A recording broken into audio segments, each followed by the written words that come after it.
Okay, so next we're going to look at doing reoccurring transactions. The most common way you'll find this is if you're invoicing your customers for the same amount each month.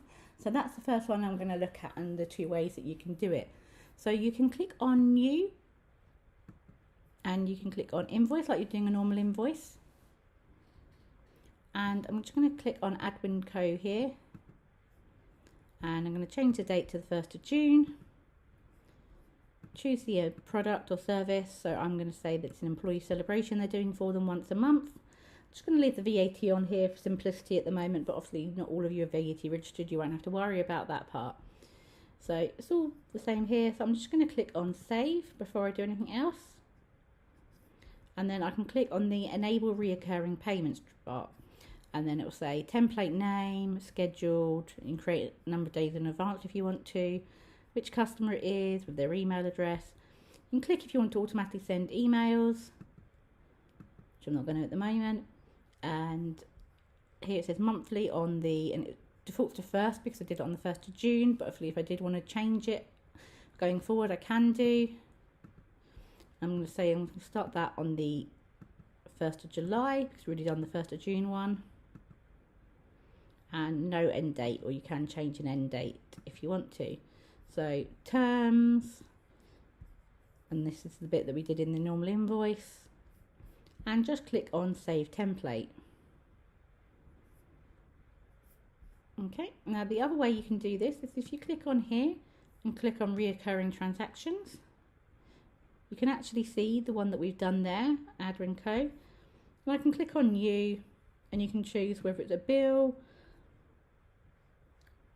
an invoice, everything deposit. There's loads of different things that you can choose as reoccurring transactions. I mean, most of these are not you wouldn't be using, if I'm honest with you. But for example, I'm just going to show you the expense one for now. From this part, you can do it again from the expense screen. But for example, if you're not using the bank feed or bank uploads, and you get charged the same amount by your bank each month as a bank fee, you could do this as a reoccurring transaction. Or for example, an insurance payment's the same amount each month. So I'm going to say insurance, for example, I'm going to say on this one.